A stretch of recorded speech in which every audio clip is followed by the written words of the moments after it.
kepada kekekalan. Bapak terima kasih, kami mau memuji Engkau Tuhan. Engkau Allah yang kudus. Biarlah pujian kami berkenan di hadapan Engkau. Terpujilah nama Engkau. Di dalam nama Tuhan Yesus kami berdoa. Amin.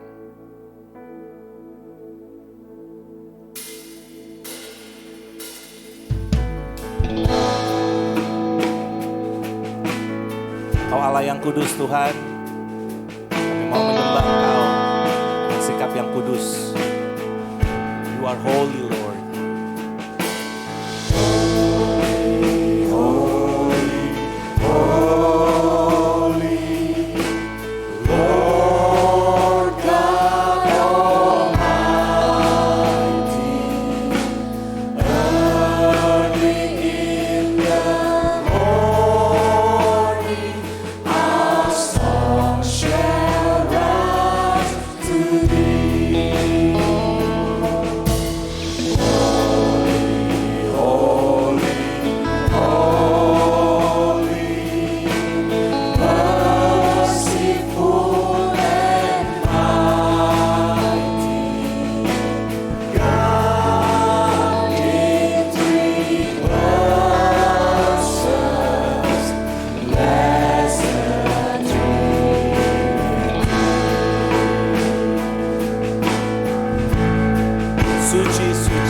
Jemaat angkat pujian.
kita kasih salam Bapak Ibu Saudari, kanan kiri, depan belakang. Oke.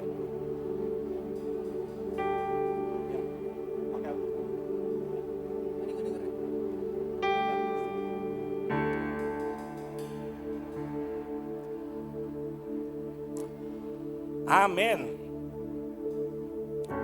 Firman Tuhan mengatakan, berbahagialah orang yang memperoleh hikmat daripada Tuhan. Itu lebih berharga dari emas, perak, dan semua logam mulia yang lain. Jadi yuk kita angkat pujian ini bersama-sama. Katakan, percayalah pada Tuhan dengan segenap hatimu. Yuk kita bersama-sama bertepuk tangan.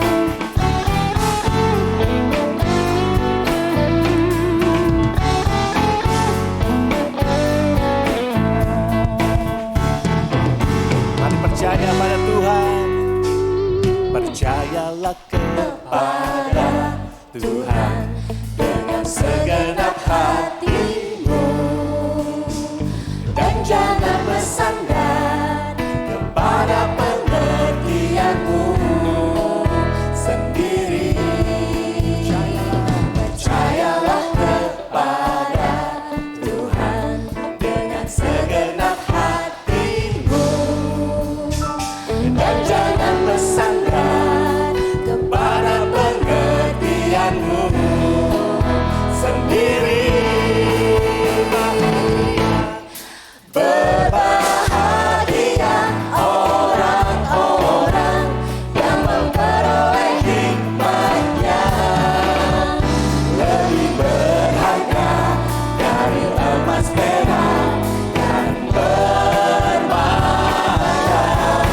Umur panjang di tangan kananmu, kekayaan hormat di tangan kiri. Jalannya pun penuh damai sejahtera senantiasa.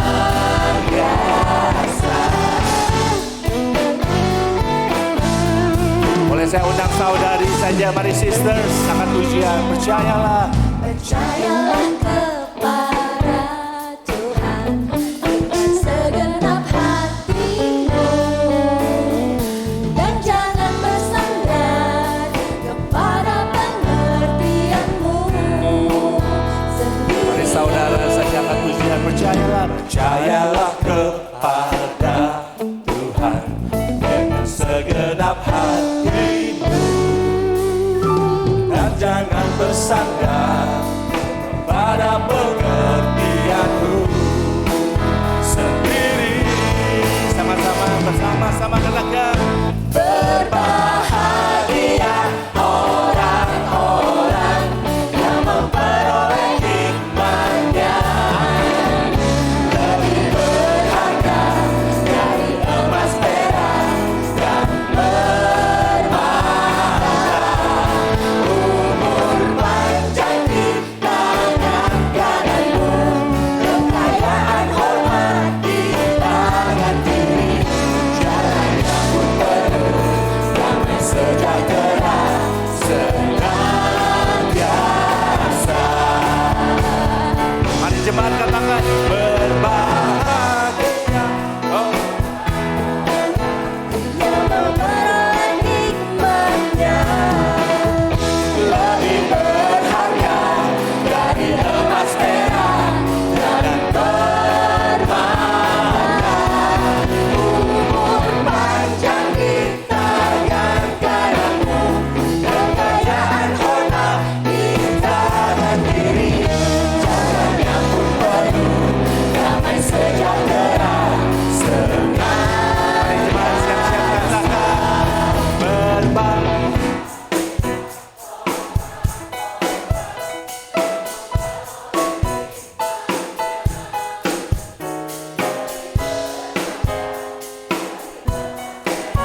hari saat kita memperoleh hikmat dari Tuhan.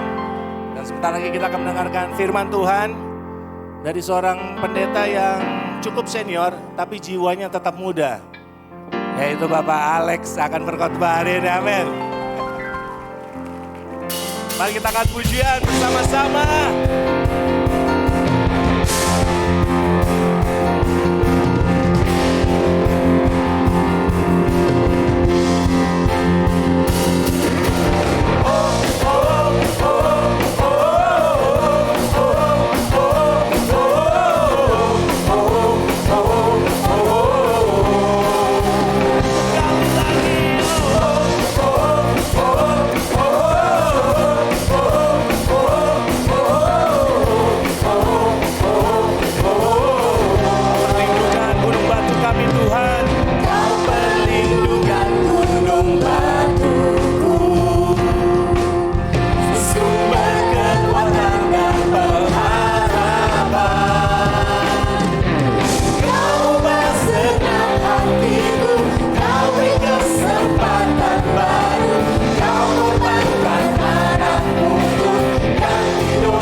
adik-adik dipersilakan duduk.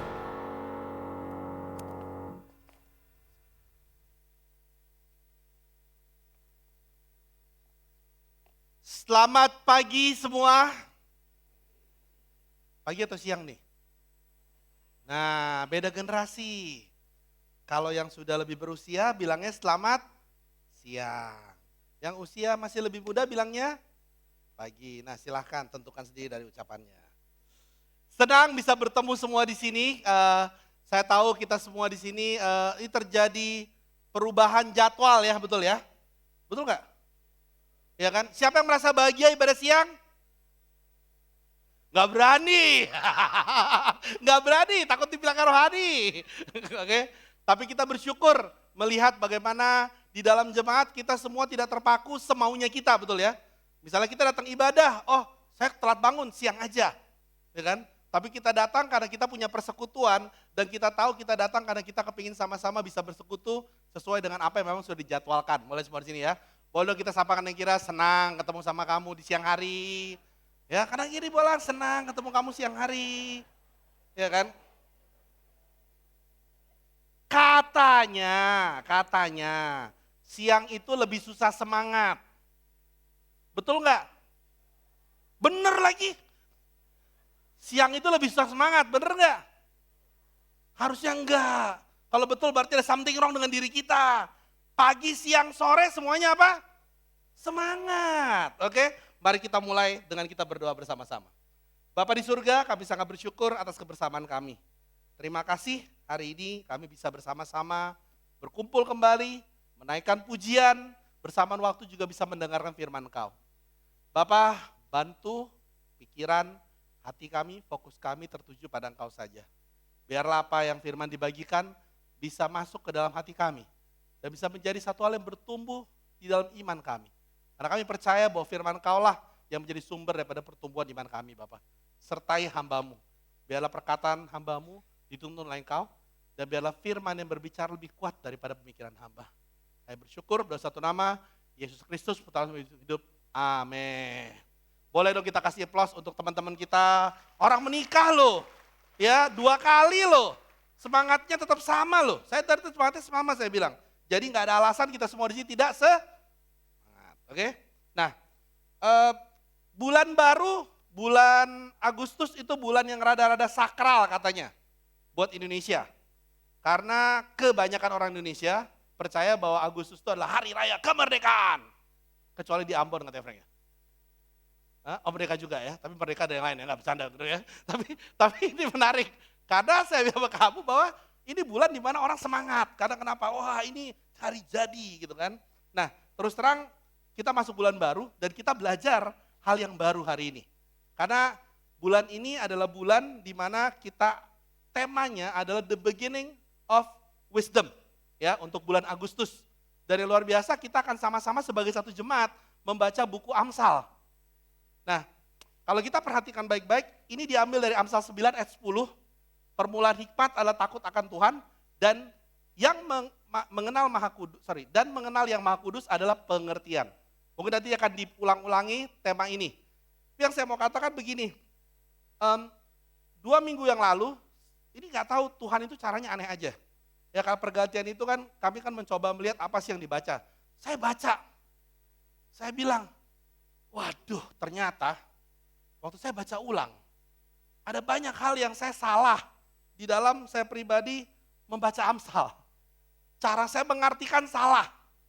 Ya, saya salah satu orang yang suka sekali ngambil Amsal dan ditaruh sebagai kata-kata mutiara. Ayo coba siapa yang melakukan itu? Ya kan? Saya lihat itu saya bilang, saya demen banget. Apalagi yang kedua, saya suka banget cari Amsal untuk ngajarin orang lain. Dan baru saya bilang, saya lalu duduk saya bilang, waduh semoga saya nggak khotbah.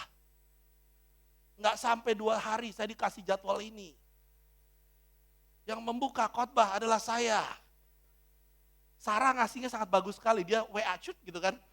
Saya padahal baru bilang, Tuhan saya tahu saya nggak akan khotbah. Pas waduh saya mulai. Ya kan? Tuhan punya sense of humor ya. Nah tapi kita akan bagi ya dalam hal ini. Dan itu jujur men-challenge diri saya untuk merubah cara saya melihat kembali kepada Amsal. dan melihat kembali ke dalam diri saya dan mengatakan, waduh, ada hal yang saya perlu perbaiki dan saya mulai paham kenapa hal itu dituliskan. Ya, kalau kita lihat ini pembagian khotbahnya ya, saya akan berbicara sedikit tentang foundation of wisdom, ya, fear of the Lord. Minggu depan ada Pastor Frankie Lumenta kalau nggak salah ya, yang akan bicara tentang wisdom relationship, ya, friendship. Lalu juga ada Pastor Robert akan bicara tentang wisdom in words. Lalu saya dengar terjadi perubahan. Yang minggu keempatnya Wisdom in Work and Finance itu adalah Pastor Harlam Salim, betul ya? Nggak jadi ya? Oh, saya nggak tahu. Oke, lanjut lagi. Lalu tadi karena saya dikasih tahu dari belakang ya. Lalu terakhirnya adalah yang paling lima adalah Guarding the Heart in Tempting World. Itu Pastor Budi. Saya sangat suka memulai. Karena kalau apa yang tidak saya selesaikan, Budi akan selesaikan. Dulu saya dapat menyelesaikan. Dan rada sulit. Memulai saya bilang tadi sama Budi, bro, apa yang tidak selesaikan, kamu yang selesaikan bro. Gitu ya. Tapi ini luar biasa, karena kenapa? Karena saya menyadari bahwa kita ini sangat beruntung diberikan buku Amsal. Nanti kita akan lihat dalamnya ya. Judul pelajaran hari ini adalah, kita kasih latar belakang sedikit ya. Kalau kita lihat, Amsal itu ada 31 pasal. Dituliskannya sekitar katanya tahun 950 sampai sebelum Masehi. Ya itu kira-kira range-nya. Itu bukunya bukan dituliskan tapi diracik ya, betul ya Frankie, ya, diracik ya. Tidak semua atau kebanyakan dituliskan memang oleh Salomo pada waktu dia memimpin 40 tahun ya. Kalau kita lihat pembagiannya itu pasal 1 sampai 24 itu kebanyakan memang Salomo. Lalu pasal yang ke-20 29 itu dikatakan Raja Hizkia, pegawai-pegawainya ya 200 tahun setelah itu mereka mengumpulkan kata-kata ini dan mereka mengatakan ini bagian daripada kata-kata hikmat itu yaitu Amsal. Nah, dua terakhir ini menarik, Agur bin Yoke, orang yang bijaksana itu dimasukkan ke dalam pasal 30, lalu pasal 31 itu adalah Lemuel Raja Masa ya, dan itu dikatakan adalah nasihat ibunya, pasal 31 dimasukkan ke dalam Amsal. Nah, ini menariknya adalah gini, Salomo di 1 Raja 3 katakan bahwa dia meminta ketika dikasih tahu waktu kamu mimpin, kamu mau apa? Dibilang. Dia bilang dia nggak mau kayaan, dia nggak mau apa-apa. Dia bilang saya cuma mau satu hal, dia bilang. Saya mau hikmat. Ya. Dan kita tahu bahwa di dalam masa hidupnya Salomo itu berbicara hampir 3.000, bayangkan Amsal. Dan 105 nyanyian, itu di 1 Raja 2 pasal 4 ayat 32. Nah, ini buku Amsalnya adalah bagian daripada rangkaian kitab-kitab yang membicarakan tentang hikmat Tuhan. Seperti misalnya Ayub, Mazmur kita tahu itu pujian betul ya, tapi sebenarnya banyak hikmat Tuhan di sana. Lalu pengkhotbah ya, tentu kita tahu itu banyak ayat-ayat yang betul-betul juga mengajarkan kita sebenarnya banyak tentang hikmat Tuhan. Dan ini buku yang terakhir adalah buku yang sering dihindari oleh orang single yaitu Kidung Agung. Ya, karena ini adalah buku yang sebenarnya banyak hikmat Tuhan di sana juga. Nah, kalau kita lihat baik-baik ini menarik. Pertanyaannya adalah kenapa Salomo minta hikmat? Ingat, Salomo adalah menantunya daripada Firaun. Dia mengetahui keadaan sekelilingnya. Kata-kata hikmat itu sudah biasa. Bahkan di Mesir dikatakan ada kitab yang terkenal tentang hikmat manusia yang sering digunakan oleh raja, yaitu adalah instruksi daripada peta Hotep. Nggak usah dibaca, amin. Karena itu kaligrafinya Mesir. Ya.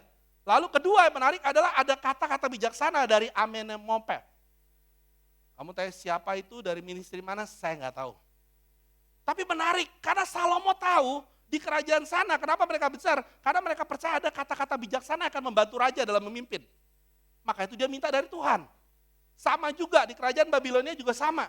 Kita tahu kerajaan Babilonia berikutnya lebih besar ya, betul ya, di arah timur ya, bukan di Jakarta Timur ministrinya, tapi di arah timur.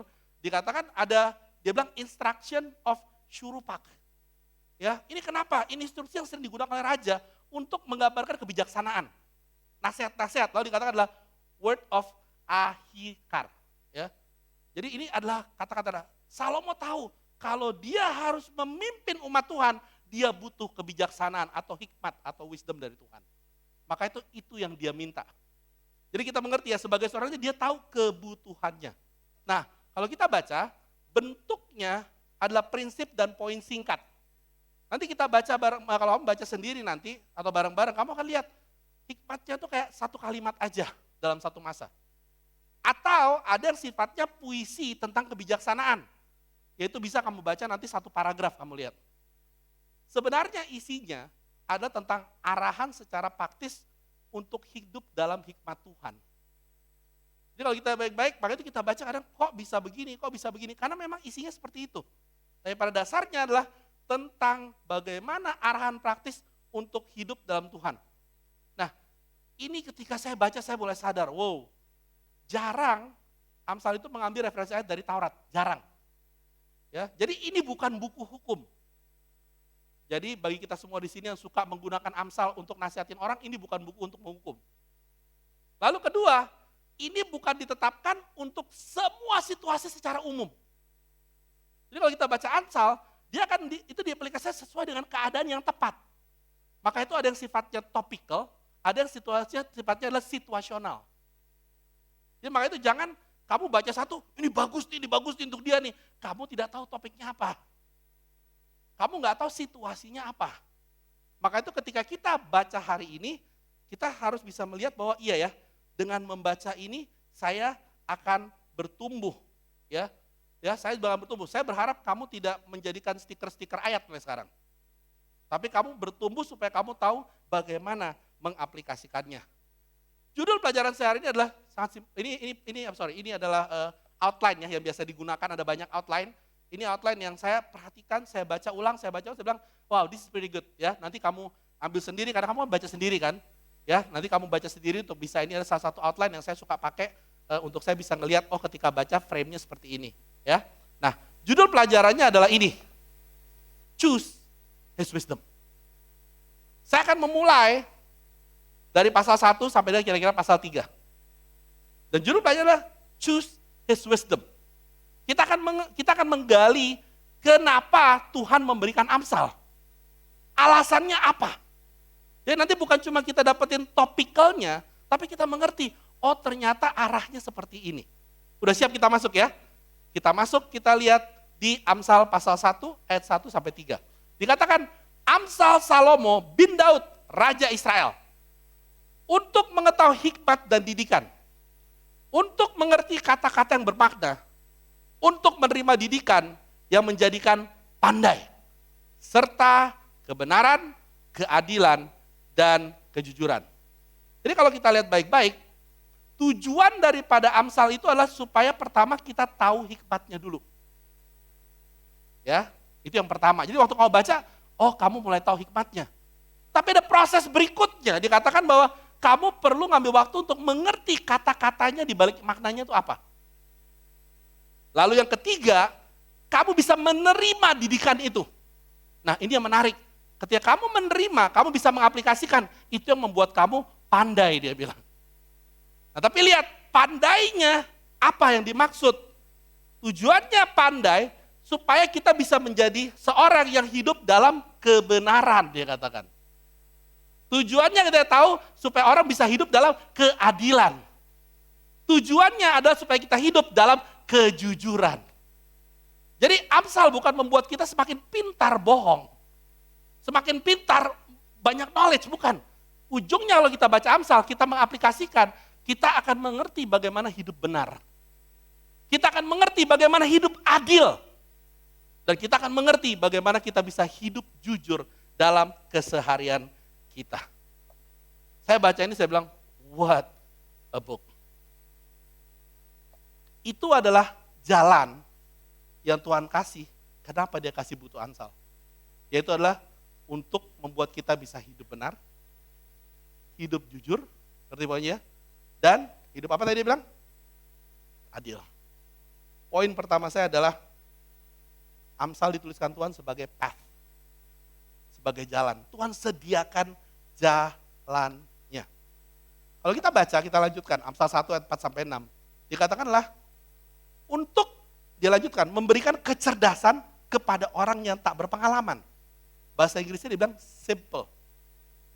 Dia bilang dan pengetahuan serta kebijaksanaan kepada orang muda. Dia katakan young. Baiklah orang bijak atau yang dikatakan wise mendengar dan menambahkan ilmu. Jadi bacaan itu dia bilang orang yang bijak pun perlu mendengar untuk menambahkan ilmunya, betul ya?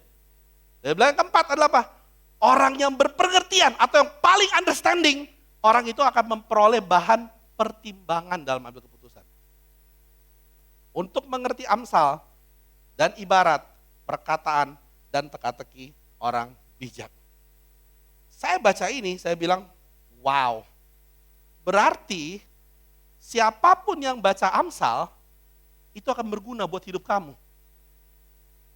Awal mulanya saya dulu berpikir butuh orang pintar. Tapi ketika dia bilang di sini, untuk kepada orang yang tidak berpengalaman. Ya, kalau dalam bahasa terjemahnya ada kasarnya dia bilang, not educated enough. Hari kalau kita bilang, bro, saya nggak terlalu pinter bro. Baca Amsal. Betul lah. Karena kalau kamu mengerti, kalau kamu begini, dia bilang, kamu akan dikasih kecerdasan buat Tuhan. Kalau kamu bilang bahwa, oh saya masih muda, di sini nggak ada orang muda ya?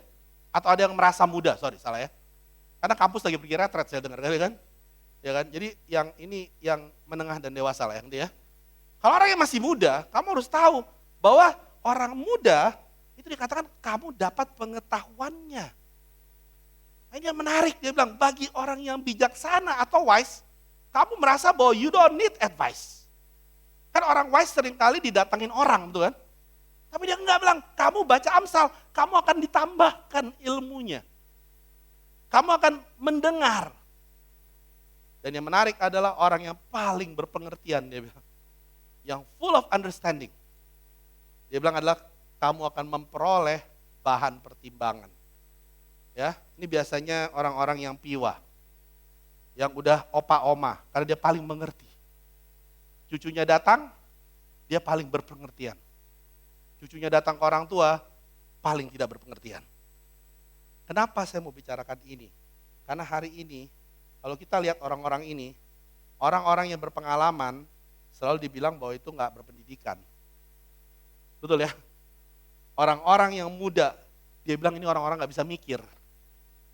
Dan orang-orang yang bijak, selalu dikatakan bahwa ini orang-orang yang sombong nih. Dan orang-orang berpengetahuan dibilang apa? Ini sok tahu banget tingkat tinggi. Amsal dibuat untuk kita semua. Amen. Jadi dalam bulan ini Tuhan lagi sediakan jalan buat kita semua di sini.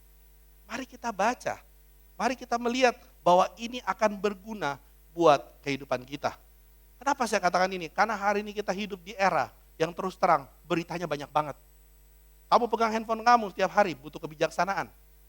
Kamu nggak tahu apa yang kamu terima itu benar atau kagak. Kamu nggak tahu siapa yang baikkan buat kamu. Itulah maka itu, karena kadang saya temukan satu hal, orang yang paling bijaksana juga bisa salah ketika dia forward berita itu. Inilah kenapa kita semua hari ini, baik kita nggak berpendidikan, baiknya kita merasa kita nggak berpengalaman, baiknya kita semua bulan ini akan disegarkan sebagai satu jemaat untuk bisa mengerti hikmat Tuhan. Amin. Kata hikmat, ya, kalau kita baca ini dibilang ini menarik karena dari chokhmah, ya, bahasa Ibrani. Dibilang ini adalah praktek kehidupan yang terampil. Sesuai dengan jalan yang Tuhan berikan. Jadi arti katanya itu adalah praktek kehidupan. Lalu dia bilang juga berhubungan dengan jalan yang Tuhan berikan. Jadi katakan ini bukan cuma pengetahuan secara intelektual dia bilang. Tetapi pengetahuan moral dan kemampuan untuk membuat keputusan yang benar di dalam keadaan tertentu. Hari saya atau kita semua di sini ada keadaan kita perlu ambil keputusan dan kita tahu itu sulit untuk ambil keputusan tertentu, betul? Jadi kadang-kadang kita pinter pun belum tentu kita bisa lakukan itu. Tapi dia bilang hikmat atau chokhmah dalam Ibrani dia bilang harusnya kamu bisa mengerti bagaimana mempraktekkan itu jadi kamu keputusannya benar hikmatnya. Saya melihat itu saya bilang what a blessing untuk kita bisa baca buku Amsal. Jelas what a blessing. Karena Tuhan mau pastikan kita punya kemampuan untuk bisa membangun keputusan yang benar. Saya ada pertanyaan hari ini. Hikmat apa yang kita sering gunakan dalam kehidupan kita sehari-hari? Tanya baik-baik. Hikmat mana yang kita sering ambil untuk kita bisa hidupin? Hikmat mana yang kita sering gunakan ketika ada masa-masa krusial yang kita tahu kita perlu benar? Karena ini menentukan seringkali dalam kehidupan kita. Saya mau mengajak kita semua di sini untuk mempertanyakan itu. Karena saya belajar dalam hidup saya, belum tentu tambah tua hikmatnya sesuai dengan hikmat Tuhan. Betulan. Ya. Saya rambut putih, bukan berarti saya berhikmat. Saya rambut putih karena saya kutukan dari saya ngatain Rebi. Saya dulu suka bercandain Om Rebi. Rep putih, rep. Gua nggak akan rep gua tebel. Gua putih. Awal mulanya berusaha memakai hikmat dunia, menyembunyikan dengan dicat. Karena saya masih mimpin teens. Tapi lama-kelamaan hikmat itu tidak cukup karena capek ternyata ngecat tiap bulan. Tapi saya mau katakan dalam hidup saya, bukan berarti tambah tua, hikmatnya tambah bertambah juga saya temukan hidup kita. Inilah kita harus semua sadari, inilah kita harus ini. Tanya baik-baik kepercayaan diri kita ini ada berdasarkan hikmat apa. Karena sering kali kita nggak melihat path-nya Tuhan, karena kita ngelihat diri kita sendiri, bukan ngelihat caranya Tuhan hari ini. Saya ada pertanyaan hari, seberapa waktu yang kita habiskan di dalam kehidupan kita jadi orang Kristen untuk kita bertumbuh dalam hikmat kita sama Tuhan. Karena itu path-nya. Untuk berhikmat itu path-nya. We need to take time. Kita harus ambil waktu untuk melakukan hal itu. Kalau kita lanjutkan, ini menarik. Amsal 1 ayat 7 dikatakan, takut akan Tuhan adalah permulaan pengetahuan. Tapi orang bodoh menghina hikmat dan didikan. Saya percaya ini adalah sedikit berhubungan dengan tema bulan ini ya, di pasal 9 ayat 10 betul ya. Dia mengatakan menarik, dia bilang permulaan hikmat adalah takut akan Tuhan. Nah, kita harus memahami kata-kata, dia bilang semua awal mula daripada hikmat adalah harus dimulai dari takut akan Tuhan. Apa artinya? Artinya adalah pengetahuan kita itu harus dimulai dari takut akan Tuhan. Jadi kita perlu punya pengetahuan yang benar untuk bisa punya takut akan Tuhan yang benar. Saya nggak tahu cara kita dibesarkan, tapi hari saya lihat banyak orang yang punya rasa takut akan Tuhan dengan cara yang tidak benar. Saya quote-quote 3 benar ya. Saya melihat kenapa. Contoh, dia nggak tahu apa-apa, dia nakut-nakutin orang lain. Dia jarang baca Alkitab, dia bilang, kamu ke neraka lu. Dia tahu dari mana?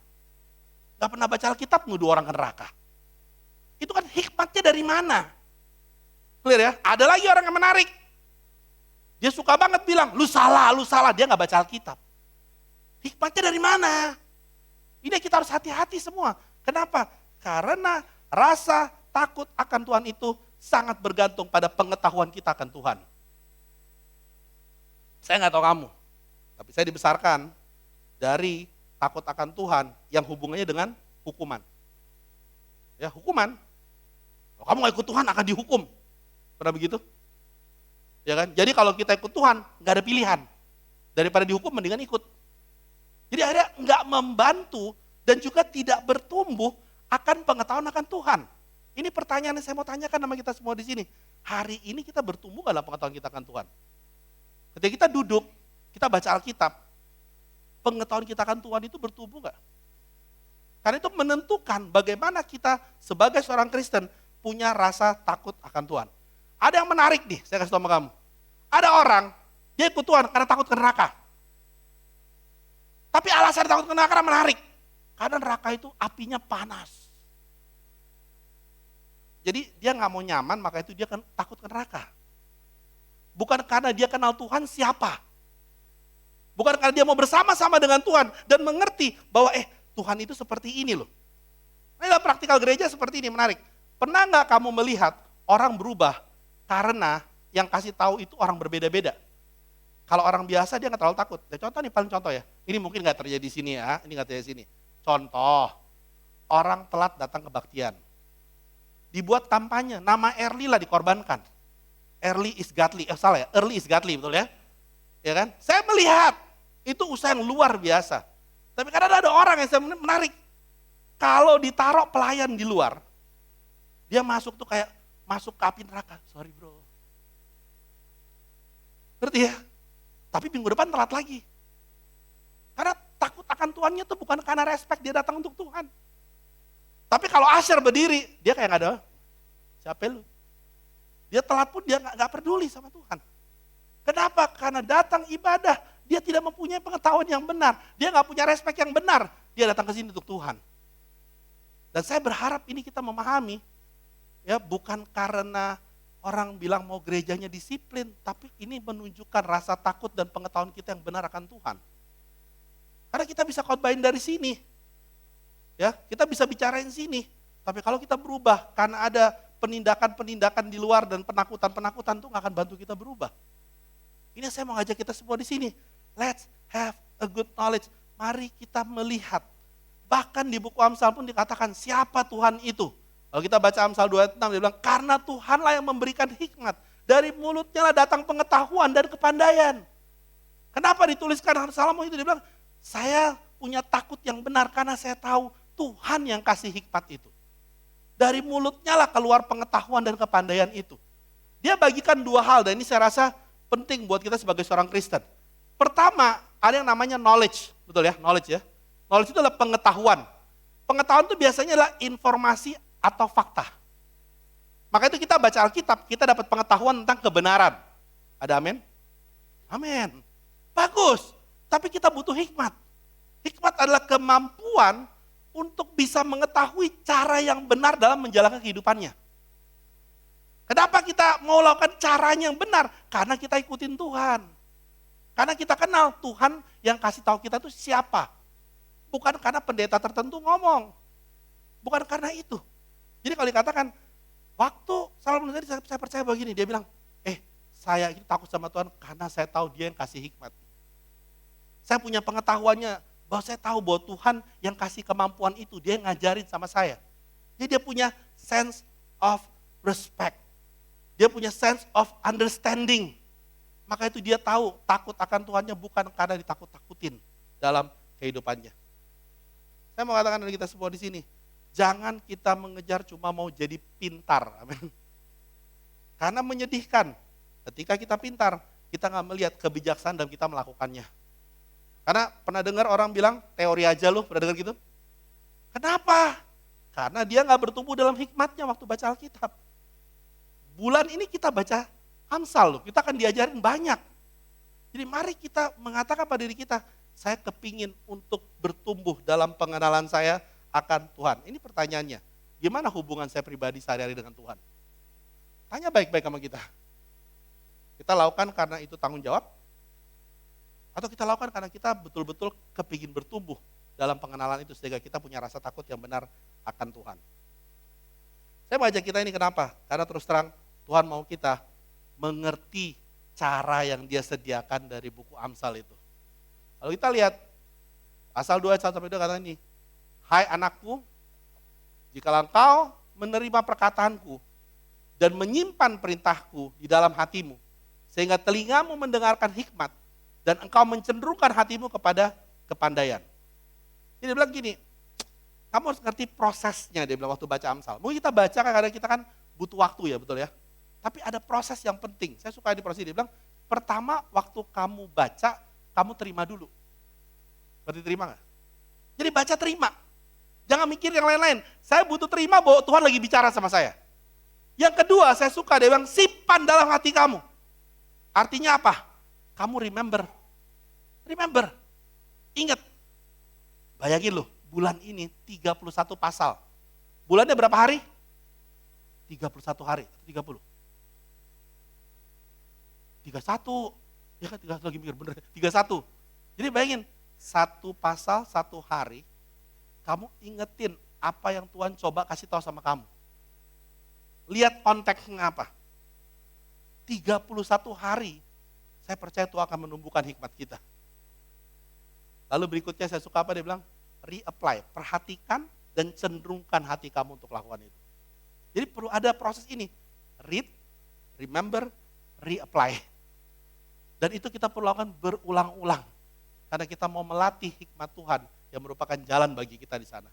Jadi kalau kita tahu hari ini adalah ini bagian daripada path-nya, kita perlu learn from His truth. Punya sikap mau belajar dari kebenaran itu.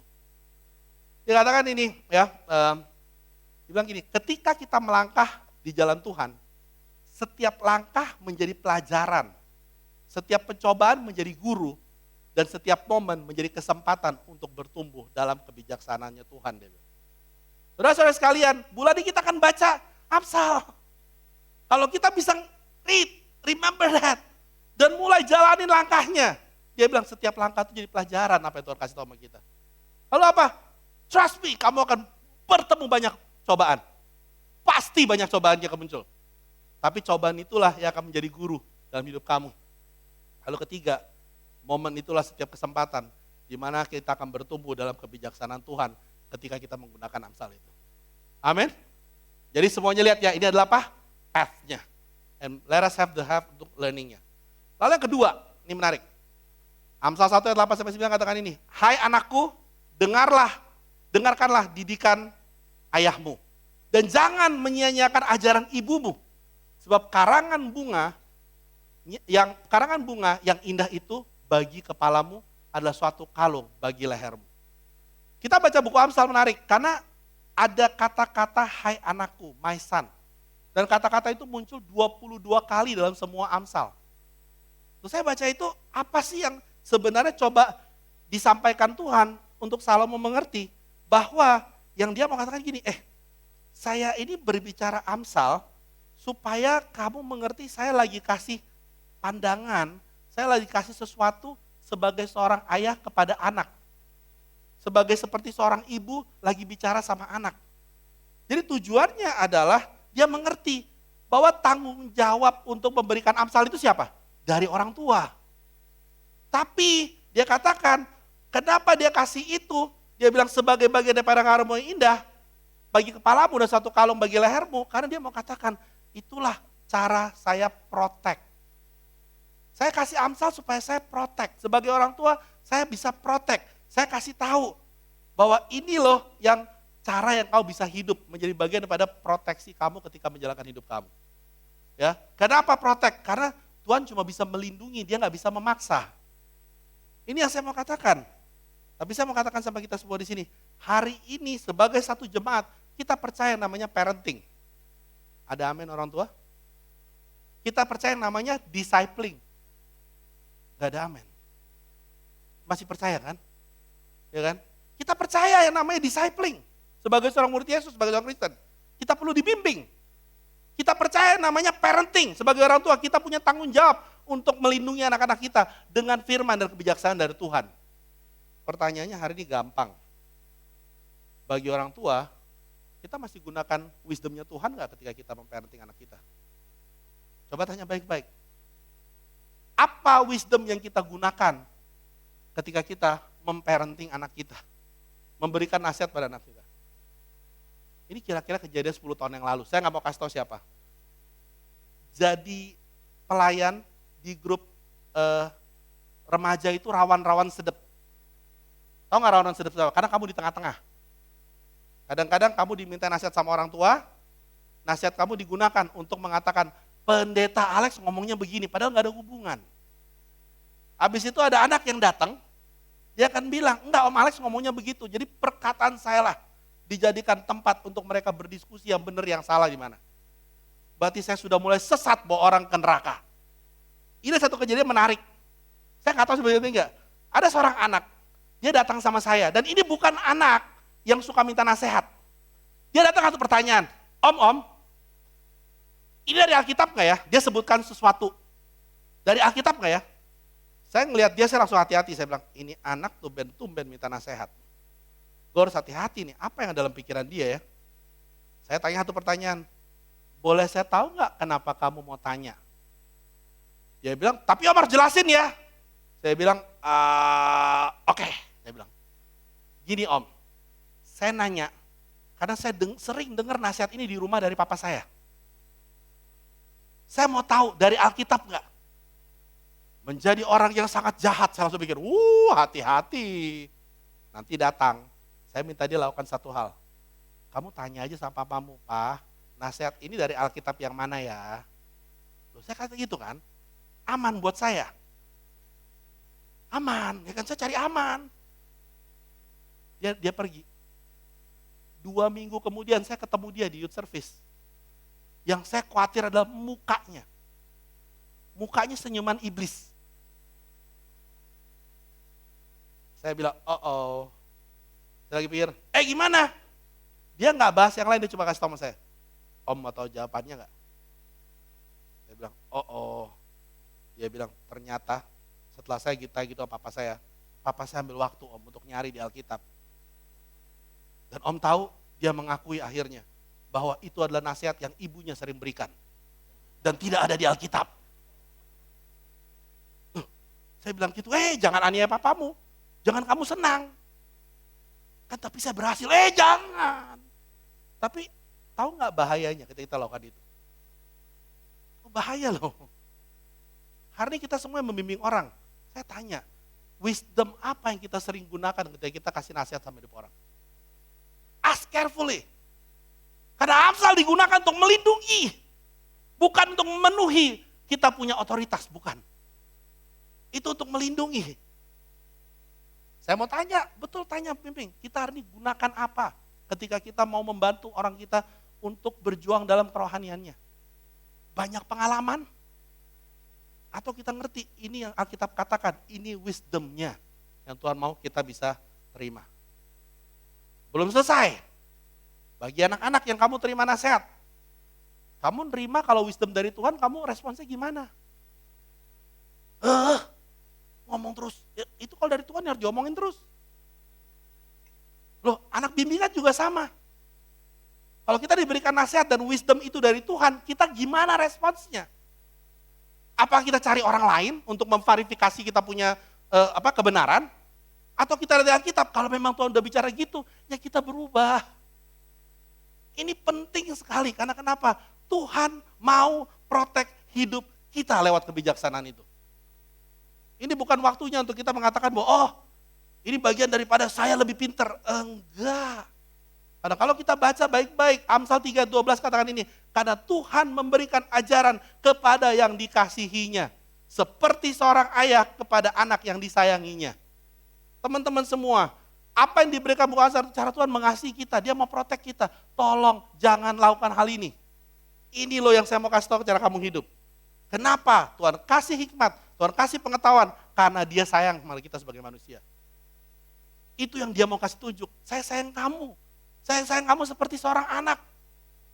Dan ini yang menariknya, lihat ya, cara Tuhan, ini lihat baik-baik. Cara Tuhan, dia bilang protek ini. Kalau kita baca, Amsal 1 ayat 10 dan 15 katakan ini, dia kasih tahu, hai anakku, jikalau orang berdosa hendak membujuk engkau, janganlah engkau menurut. Lihat ayat 15-nya. Hai anakku, janganlah engkau hidup menurut tingkah laku mereka. Tahanlah kakimu daripada jalan mereka. What a protection. Ngerti ya? Dia kasih warning, please, jangan. Tahan. Kenapa? Karena dia sayang. Cuma dia harus cari tahu, dia harus lakukan dengan cara dia kasih warning. Dia kasih warning. Jangan kalau ada orang berdosa, bujuk kamu, jangan kamu turutin. Tahan. Saya mau tanya hari ini, kalau hari ini ada orang berdosa datang kita ngapain? Oh ini masuk akal nih, gue ikutin. Nah repot kita. Ini make sense nih, daripada bimbing gue, repot kita. Kenapa? Karena kita gak melihat lagi bahwa God send us warning. Lewat apa yang dia coba lakukan kepada orang-orang sekitar kita. Dan warning itu sangat penting, saudara-saudara sekalian. Karena warning itu bagian daripada dia sayang dan dia mau protek kita, teman-teman sekalian. Hari ini saya tanya, bagaimana kita menghadapi warning Tuhan hari ini? Ask ourselves, bagaimana kita menghadapi warning Tuhan hari ini? Karena menarik, banyak di antara kita ini punya pengetahuan banyak. Apalagi yang mengerikan, kita punya kedudukan dan pengetahuan. Kita punya itu sangat mengerikan. Kenapa? Karena ketika kita mulai punya kedudukan, kita mulai merasa paling tahu.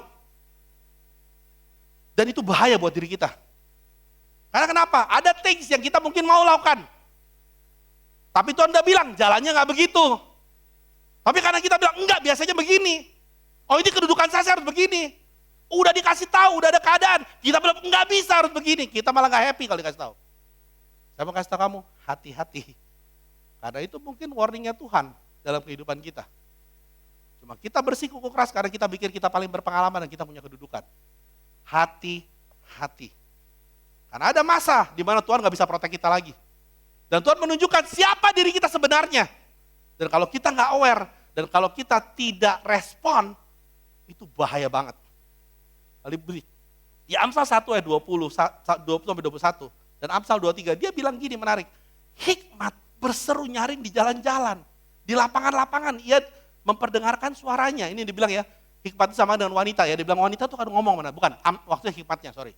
Salah, kalau wanita ntar kamu akan benci saya semua ya. Dia bilang di atas tembok-tembok ia berseru. Di depan pintu-pintu gerbang kota ia mengucapkan kata-kata. Dikatakan Tuhan itu kasih warning, Tuhan itu kasih amsal gimana pun, dalam bentuk apapun, dengan siapapun. Pertanyaannya hari ini respons kita seperti apa? Kadang-kadang kita nggak terlalu peduli warning Tuhan. Yang kita peduli adalah apa yang saya mau. Itu yang harus terjadi.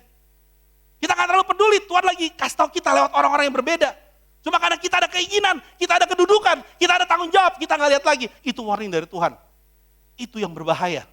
Dan itu yang saya alami seringkali. Sebagai orang yang mengerti yang namanya kasih nasihat. Bahaya banget Bapak Ibu sekalian.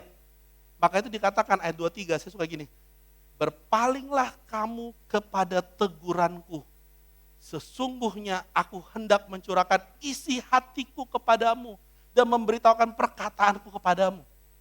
Why Tuhan bilang, saya gak akan hakimi kamu. Tapi saya bilang, saya mau kasih tahu apa yang di hati saya. Kebijaksanaannya, supaya kamu bisa diprotek. Tapi kamu perlu respons di dalam diri kamu. Kamu perlu respons. Sangat penting untuk kita merespons kepada warning yang Tuhan berikan. Dengan melihat kembali, dengan mencurahkan kita kepada apa yang Tuhan mau kasih tahu sama kita dalam kehidupan kita. Karena itulah cara Tuhan protek kita. Saya baca ini, saya bilang gini. Amsal 1:33 dan 2 ayat 7-8 dikatakan, tapi siapa mendengarkan aku, ia akan tinggal dengan aman. Terlindung daripada kedahsyatan malapetaka. Pasal 2 ayat 7-8 dia bilang, ia menyediakan pertolongan bagi orang jujur, menjadi perisai bagi orang tidak bercela lakunya. Dan sambil menjaga jalan keadilan dan memelihara jalan orang-orang yang setia. Apa maksudnya? Dia kata gini, kalau kamu dengar saya, apa yang saya kasih tahu hikmatnya, dia bilang dia akan tinggal aman dan terlindungi dari malapetaka. Bapak Ibu sekalian, warning itu Tuhan berikan untuk kita bisa terlindungi. Ya, tapi kita harus lihat bahwa Tuhan sayang, maka itu dia mau lindungin kita. Tapi kalau kamu lihat ini peraturan lagi, ini nasihat lagi, ini pandangan lagi, enggak. Saya mau kasih tahu sama kamu, itu yang perlu kita lakukan. Listen to his word, listen to what it is. Kamu akan baca buku Amsal bulan ini, kamu akan lihat akan ada warning yang Tuhan berikan. Pernah baca Alkitab, kamu tahu, oh ini warningnya buat saya? Pernah? Pertanyaannya kamu dengerin gak? Atau kamu mikirin orang lain, nah ini bagus buat dia nih, repot kita. Karena kenapa? Karena dikatakan di sana, kalau kita dengerin itu, Tuhan yang menyediakan pertolongan. Karena kita udah menjadi jujur dalam hidup kita. Tuhan yang akan jadi perisai, karena kita tidak berlaku celah. Dia yang akan jaga keadilan dalam hidup kita dan memelihara kehidupan kita sebagai orang yang setia. Amin. Mari kita belajar bulan ini untuk listen to his word. Karena itu akan membantu kita sama-sama. Dan itu respons yang kita harus tanya diri kita. Masih enggak saya masih mendengar apa yang Tuhan katakan dalam kehidupan saya? Saya orang yang gampang dengar enggak hari ini? Gampang tanya itu aja. Paling gampang tau enggak apa? Tanya orang yang dekat kamu aja. Tapi jangan berantem ya. Ya kan? Kadang-kadang yang paling sulit adalah nanya orang dekat kamu. Menurut kamu saya orang paling dengar enggak? Kalau dia bilang enggak, jangan bilang yang mana, jangan. Ya kan? Kalau pembimbing kamu, kalau kamu humble, kamu tahu kamu ini, kamu tahu bahwa kamu perlu diprotek, dan tanya, dalam hal ini saya ngedengerin enggak? Kalau dia bilang enggak sih, masa sih, jangan masa sih. Clear semua di sini ya. Nah terutama sama pasangan kita, nah ini bisa buat perkelahian. Tadi istri saya duduk di sini. Waktu saya khotbah dia ketawa-tawa. Karena saya tahu, saya bukan orang yang paling banyak dengar. Dan saya tahu itu bagian daripada saya tahu itu yang penting untuk hidup saya. Untuk dilakukan. Kadang-kadang kita harus tahu, apa yang kita dengar itu sangat menentukan bagaimana kita akan menghidupi hikmat kita. Dan ini akan bantu kita semua di sini. Dan saya mau katakan, inilah kegagalan Salomo juga. Ketika dia punya kedudukan, ketika dia punya banyak teritori kekuasaan, dia tidak mendengar lagi hikmat dari Tuhan. Dikatakan ketika dia menikahi begitu banyak, dia lebih condong mendengarkan pada dewa-dewa lain. Dan itu membuat kehancuran daripada seseorang yang paling bijaksana. As simple as we don't listen kepada apa yang Tuhan katakan. Saya suka ini. Dia bilang, perlindungan Tuhan seringkali dimulai dengan ketaatan pada bisikannya. Saya nggak bilang bisikan siapa saja. Tapi kadang-kadang sekali lagi saya katakan, kamu baca Alkitab, kamu tahu ada Tuhan lagi coba kasih tahu sama kamu. Pertanyaannya, kamu ngelihat nggak bahwa itu Tuhan lagi mau ngelindungin kamu? Kamu ngelihat nggak bahwa Tuhan sebenarnya mau kamu taat, ikutin yang saya kasih tahu dari Alkitab? Atau kamu mikirin, ada cara lain nggak? Nah ini yang bahaya nih, ada cara lain nggak? Karena kenapa? Kalau kita tidak melihat hal itu, perlindungan Tuhan. Sebenarnya Tuhan lagi melakukan perlindungan, tapi dia bilang, aduh kenapa kamu nggak ngedengerin? Paham ya semuanya ya? So bulan ini, mari kita bertemu dalam hikmat dan pengetahuan. Ada amin? Jadi kita excited kita baca Amsal untuk diri kita sendiri. Las, kita mau mendarat. Ya kan? Mendarat biasanya orang suka. Ya. Amsal 2 ayat 3 sampai 5 katakan, ya jika engkau berseru kepada pengertian dan menunjukkan suaramu kepada kepandaian, jikalau engkau mencarinya seperti perak dan mengejarnya seperti mengejar harta terpendam, maka engkau akan memperoleh pengertian tentang takut akan Tuhan dan mendapatkan pengenalan akan Allah. Saya baca ini menarik. Karena kenapa? Karena Tuhan kasih tahu sama Salomo, dia bilang gini, kamu betul berseru, ya kan, untuk minta pengertian, ya kan, untuk mengetahui kepandaian, tapi sikap kamu gimana waktu kamu menanggapi kebijaksanaan Tuhan? Apakah kamu betul-betul lihat? Dia bilang, cari seperti cari perak. Kejar seperti itu hal yang berharga. Karena kenapa? Amsal itu diberikan, karena itu Tuhan mau kita persu, kejar hikmat itu. Saya mengerti dalam hidup kita, apa yang kita beranggap berharga itu yang kita kejar. Betul? Jangan bilang enggak, bener enggak? Kita akan menghabiskan waktu kita banyak kalau kita tahu itu berharga dalam hidup kita. Bahkan ada beberapa kita di sini, kita rela lakukan apa aja untuk dapetin yang kita pikir berharga. Pertanyaannya adalah hikmat Tuhan masih berharga enggak? Tanya, kamu masih kejar enggak dalam hidup kamu? Kamu masih betul-betul enggak mengatakan bahwa iya ya, bahwa kalau bulan ini saya akan baca hikmat itu, saya dikasih tahu hikmat dari Tuhan, berarti Tuhan mau saya kejar. Karena itulah yang berharga buat kehidupan kita. Kamu tahu gak bagaimana kita kejar atau tidak? Itu tanya diri kita baik-baik. Berapa banyak waktu yang kita habiskan dalam kehidupan kita untuk melakukan sesuatu yang berharga? Saya gak bilang mulai sekarang kita saat teduh dari pagi sampai sore ya. Tapi jujur, apa yang kamu kejar itu menentukan kamu lihat berharga atau tidak. Bulan ini adalah bulan dimana kita akan belajar banyak. Belajar banyak untuk mengerti bahwa ketika saya dapatin hikmat itu saya harus kejar. Ketika saya dapat hikmat itu saya perlu untuk memastikan bahwa ini hal yang penting untuk saya kejar. Dan saya mau katakan sama kita semua di sini. Ini kalau kita baca Amsal 2 ayat 9 sampai 11, dia bilang, maka engkau akan mengerti tentang kebenaran, keadilan, dan kejujuran, bahkan setiap jalan yang baik. Karena hikmat akan masuk ke dalam hati kamu, dan pengetahuan akan menyenangkan jiwamu. Kebijaksanaan akan memelihara engkau, kepandaian akan menjaga engkau. Kalau saya perhatikan, kenapa dia bilang kejar? Karena endingnya kita tahu, seperti tadi kita baca di pasal 1, ingat? Bahwa ini tentang kita bisa hidup benar, betul? Ini tentang kita hidup apa? Adil. Ini tentang kita hidup apa? Jujur.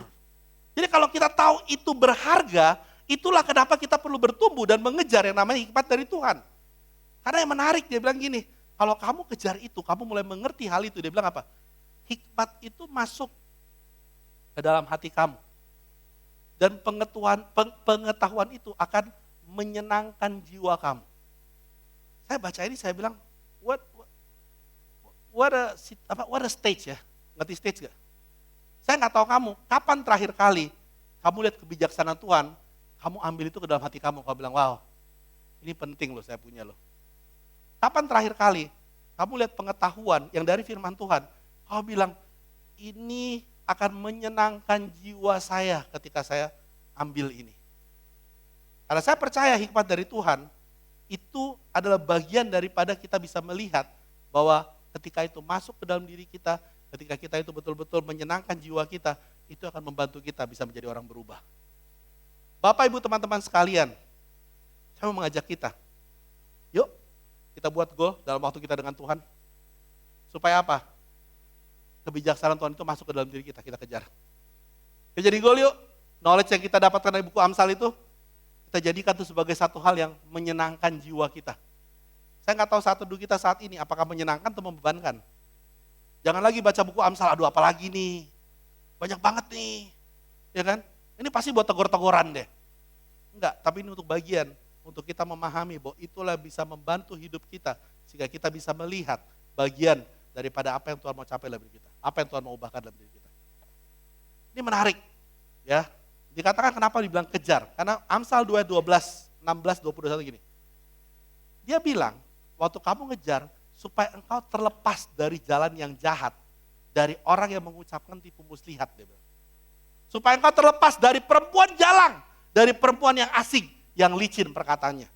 Nah, ini ada dua hal yang menarik. Kenapa dia mau kita pursue, kejar wisdom itu? Karena dengan mengejar wisdom, dengan mengejar itu, kita tahu bahwa ada hal yang Tuhan mau lakukan. Yaitu dia mau melepaskan kita dari orang-orang yang kita ketemui jahat dalam kehidupan kita. Orang-orang yang mengatakan tipu muslihat.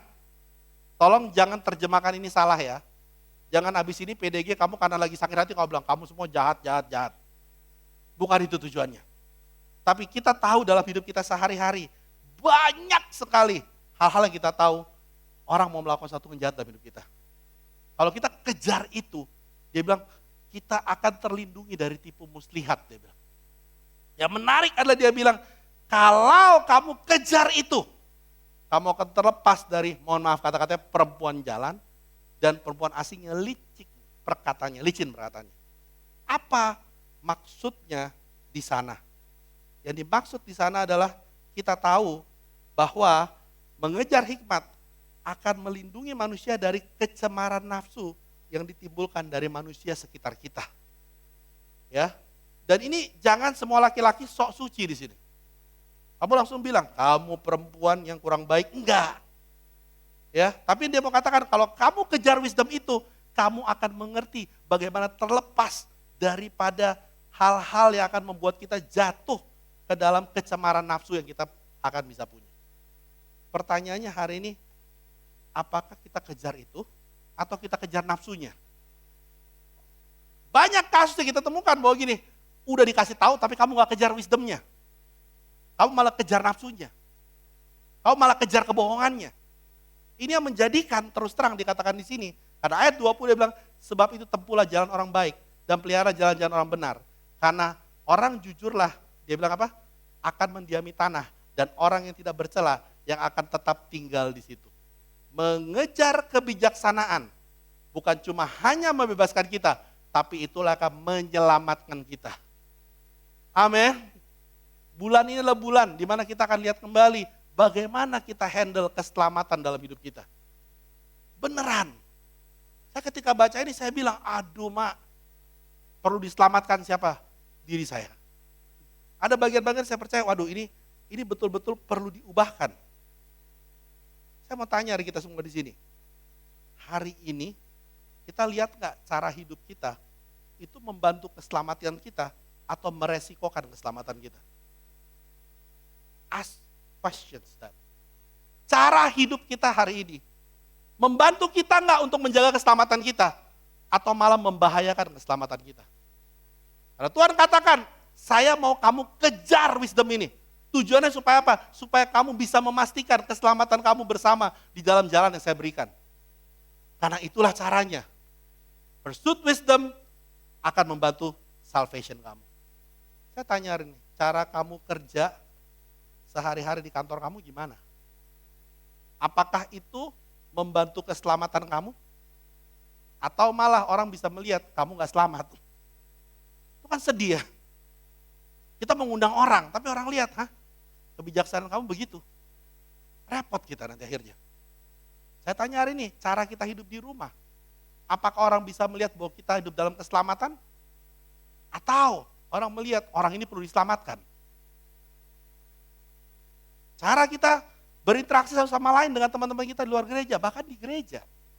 Apakah hari ini kita masih menjaga keselamatan kita? Atau kita tidak melihat Tuhan mau kita kejar hikmat ini? Saya mau mengajak kita nanti kenapa? Karena terus terang, dalam penutupannya, Amsal 3 ayat 5-8, saya mau kata ini. Dia bilang, percayalah kepada Tuhan dengan segenap hatimu, dan janganlah bersandar pada pengertianmu sendiri. Akuilah dia dalam segala lakumu, maka ia akan meluruskan jalanmu. Janganlah engkau menganggap dirimu sendiri bijak.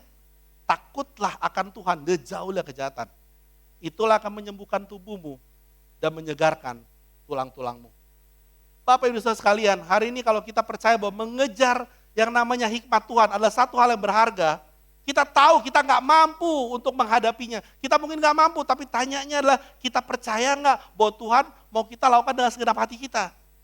Kita percaya nggak bahwa kita perlu yang namanya bersandar pada kemampuan Tuhan dalam kehidupan kita. Karena itulah yang membuat kita hari ini bisa menang dari pergumulan kita. Bulan ini adalah bulan di mana akan dua hal yang terjadi. Kita melihat akan banyak orang menang karena pertobatan yang mengikuti hikmat Tuhan. Ada amin untuk hal itu? Sebagai satu jemaat, harusnya bulan kita tahu kelemahan kita. Karena Tuhan mau kita kejar itu yang akan mengubahkan kita. Tapi pertanyaannya, kita mau nggak untuk lean, bersandar, bergantung, percaya kepada kekuatan Tuhan? Atau kita bergantung pada pemahaman kita sendiri? Karena itu akan menentukan kita menang atau tidak. Saya mengajak kita, mari kita pahami bahwa peranan Tuhan besar dalam hidup kita. Dia mau kita bisa mengejar itu, karena dia mau kita menang. Hari ini saya mengajak kita semua di sini. Saya suka ini dikatakan depannya. Saat kita mengejar hikmat Tuhan, kita harus bersandar pada kekuatannya. Karena hikmat menunjukkan jalan dan kekuatan menuntun kita melewatinya. Jangan terkejut, bulan ini akan banyak pergumulan yang akan timbul. Jangan terkejut akan ada hal yang akan muncul dalam hidup kita ketika kita mulai ikutin hikmahnya Tuhan. Tapi itu dikatakan bahwa ketika kita bersandar, hikmat menunjukkan jalannya, kekuatan Tuhan yang akan menuntun kita melewatinya. Mari kita menjadi orang-orang yang pemenang di bulan Agustus ini. Amin. Bukan karena kita menang lomba 17 Agustus, kita bangga. Tapi karena kita ngikutin hikmat Tuhan, membaca yang namanya buku Amsal, mendengarkan khotbah-khotbah yang akan menuntun kita dan mengubahkan kita. Dan pada akhirnya kita sadar bahwa tujuan Tuhan adalah satu, menyediakan jalan buat kita. Ketika Tuhan sediakan jalan, mari kita learn from His truth. Amin. Kita baca yuk bareng-bareng, ngerti jelas ya? Jadikan goal satu sama lain, kita baca tiap hari.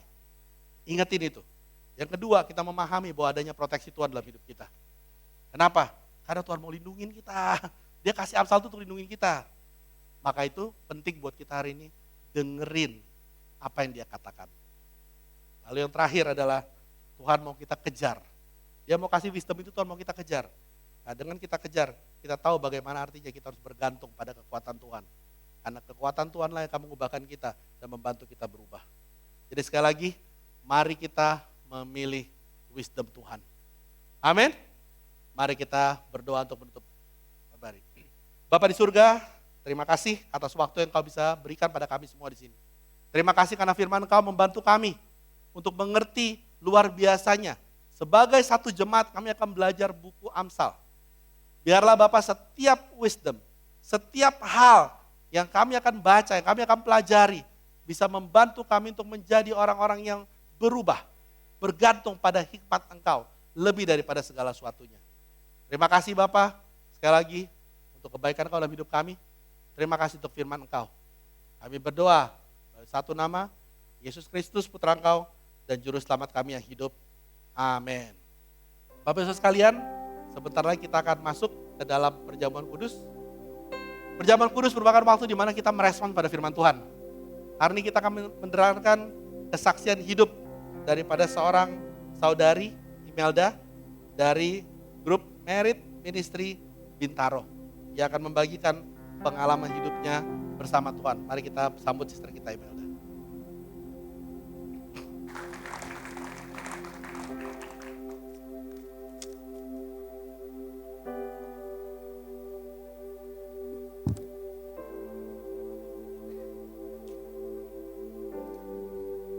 Selamat siang Bapak Ibu, brothers dan sisters yang terkasih.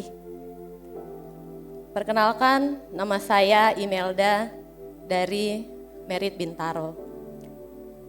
Saat ini saya akan membagikan pengalaman hidup saya. 7 tahun lalu, profesi saya adalah seorang perawat anak.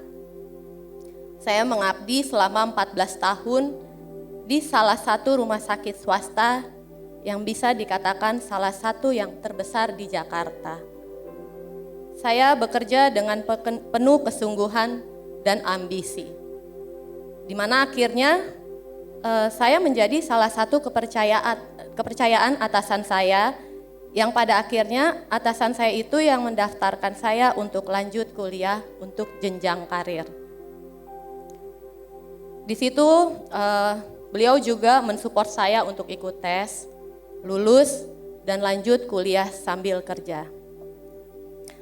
Sayangnya, saat itu saya gila kerja dan gila belajar. Tidak ingat kesehatan, coffeeholic, bisa dibilang 6 kali sehari. Sampai malam pun saya juga bisa minum kopi. Di rumah paling lama itu tidur hanya 2 jam. Yang saya pikirkan yang penting lulus dan naik jabatan dong. Dan karena beban stres yang bertambah saat itu, saya lebih sering melemparkan kemarahan saya kepada suami. Pokoknya lihat suami itu, kalau pulang kerja lihat dia itu salah sedikit, darah saya tuh langsung memuncak. Karena pikir orang udah capek ya kerja, bikin salah apa lagi sih dia. Jadi saya seperti punya power terhadap suami. Apalagi bisa dibilang karir saya lebih bagus saat itu. Hubungan saya dengan suami makin kurang harmonis. Di mana dia kerja dan saya pasti juga sibuk kerja dan mencari kesibukan masing-masing. Dulu saya punya pemikiran dan pembenaran akan diri sendiri. Saya pikir, kan saya sudah pelayanan ya di rumah sakit, sudah memberi yang lebih. Jadi gak gereja gak apa-apalah sekali-sekali, Tuhan ngerti kok dengan hidup saya. Sehingga waktu bulan Mei 2017, saya jatuh pingsan saat seminar sewaktu kuliah. Kata dokter saya itu tidak sadar selama 4 hari karena ada penyumbatan darah dan ada stroke ringan. Setiap terbangun, saya hanya bisa berteriak dan kesakitan, lalu pingsan lagi. Dan solusinya dokter mengambil tindakan untuk operasi kepala saya dan memasang selang. Nama selangnya itu adalah Vipishan sebagai pengganti pembuluh darah agar sirkulasi darah saya lancar, tetap lancar. Jadi selangnya itu terpasang dari kepala sampai perut saya dan dipasang seumur hidup. Setelah terpasang Vipishan, saya terbangun. Sadar, tapi tak bisa berkata-kata apa-apa. Hanya satu kata yang keluar dari mulut saya, dari hati saya, yaitu pupus. Pupus sudah harapan saya. Sepertinya saya tidak bisa berguna lagi. Mau jadi apa saya? Dan masa pemulihan saya itu, kaki saya sempat tidak ada daya. Dan juga tidak ada keseimbangan. Jadi setiap berdiri, jangankan jalan, setiap berdiri pasti jatuh. Jadi saya disarankan untuk fisioterapi, latihan jalan. Saya disemangati dan saya semangat banget, pengen sekali untuk bisa jalan seperti saingan kayak dedek bayi ya, yang baru bisa jalan. Saya disemangati oleh suami saya yang dulu suka saya marah-marahi itu. Tapi ternyata dia nggak sakit hati loh. Sampai-sampai berhari-hari sewaktu di rumah sakit, suami saya tuh nggak pulang-pulang. Cuma buat nemenin saya di rumah sakit hampir 1 bulan. Dengan kondisi fisik saya mengajukan permohonan resign. Walaupun sangat sedih saat itu, saya seperti kehilangan semua impian saya. Selang 2 bulan masa pemulihan, tepatnya di Juli 2017, saya dan suami diundang oleh Bang Kusman, teman sekolah suami saya, untuk ibadah di GKDI. Lalu di situ kami dikenalkan ke Koko Johan dan Ci Ipi. diajak Bible study. Di situ saya sempat lama juga stagnan karena saya masih mengeraskan hati. Namun suami saya tetap jalan studinya. Dia bilang mau serius ikut Tuhan dan malah menjadi murid Tuhan. Di situ saya kaget, tapi saya cuma bisa terdiam dan bersyukur, sangat terinspirasi ya. Benar-benar gak dikasih Tuhan sedikit pun untuk pikir-pikir panjang, cuma bisa bilang sama suami saya, iya. Lalu suami saya dibaptis Desember 2017 dan saya pun menjalani study Bible dan dibaptis 18 Februari 2018. Dan ini merupakan hal yang sangat terindah dalam hidup saya dan saya tidak pernah akan bisa melupakannya. Karena baptisannya ini baptisan rasa Valentine. Saya bersyukur sekali selama belajar Alkitab, saya benar-benar harus belajar mau merubah semua karakter saya untuk tidak mengeraskan hati. Saya bertemu dengan brothers sisters yang lucu-lucu ya, yang super duper mengasihi saya, yang gak lelah bimbing saya, yang pulang malam, yang pasti akan banyak kendala kalau bisa dibilang, tapi mereka luar biasa. Bagi saya itu mungkin dahulu jabatan itu merupakan dan materi itu nggak cukup, tapi sekarang Kristus saja sudah cukup. Dahulu saya terlalu serius, sekarang kini sudah bisa lepas dan suka bercanda sama suami karena tiap hari pasti ketemu suami terus 24 jam. Kadang suami bilang bercanda begini, sayang, kamu seperti Robocop ya, manusia dengan selang dalam tubuh. Tapi saya balas, tapi saya sekarang gak pakai marah, gak kayak dulu. Saya bilang, bukan Robocop sayang, tapi cyborg.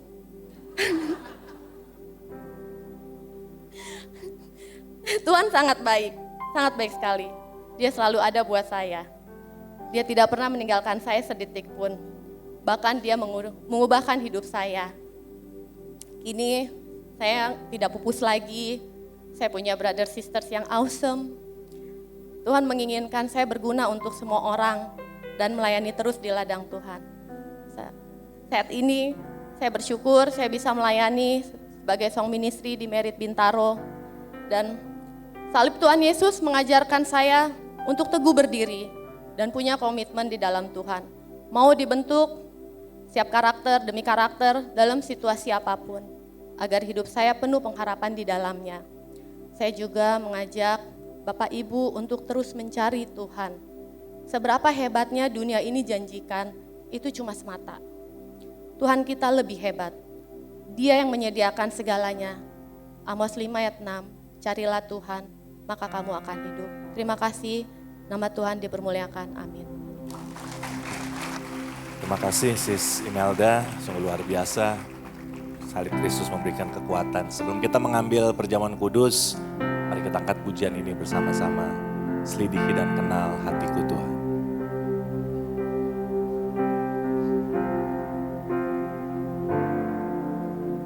Kau mencari lebih dalam dari sebuah lagu. Lebih dalam dari barisan puisi, kau mencari hatiku. Kau mencari lebih dalam dari segala hikmat. Lebih dalam dari segala pengalaman.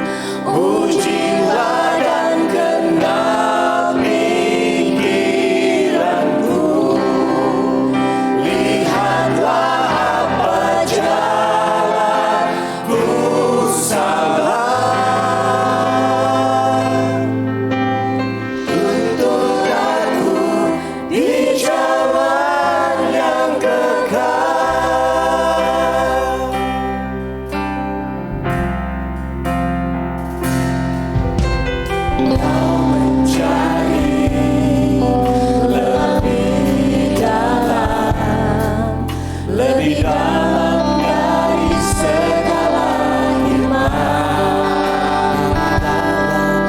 lebih dalam dari segala pengetahuan. Kau mencari hatiku, selidiki dan kenal hatiku. Ujilah dan kenal pikiranku. Lihatlah apa jalanku salah. Tuntun aku di jalan yang kekal.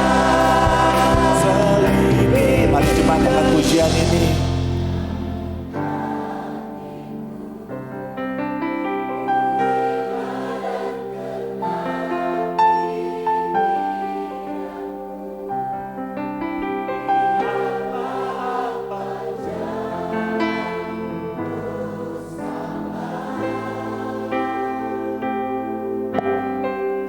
Tuntun aku di jalan yang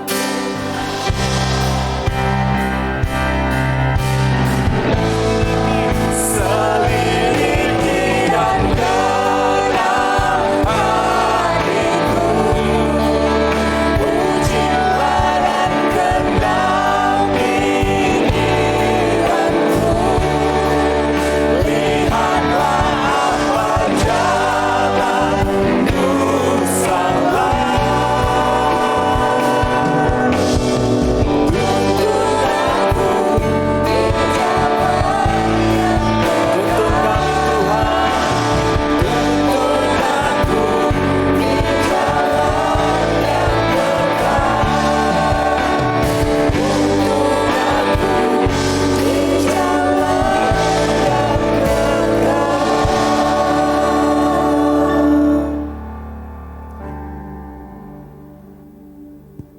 Jemaat yang dikasihi Tuhan, sebentar lagi kita akan komuni. Mari kita siapkan hati kita.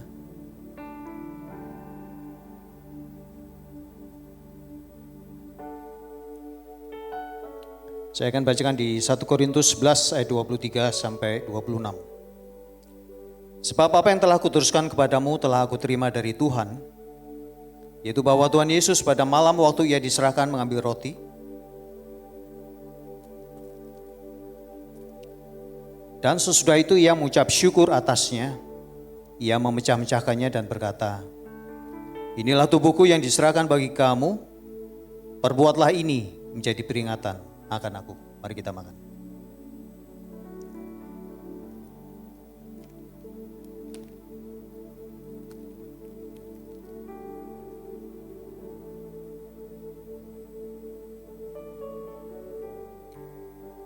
Demikian juga ia mengambil cawan sesudah makan, lalu berkata, cawan ini adalah perjanjian baru yang dimeteraikan oleh darahku. Perbuatlah ini setiap kali kamu meminumnya menjadi peringatan akan aku. Mari kita minum.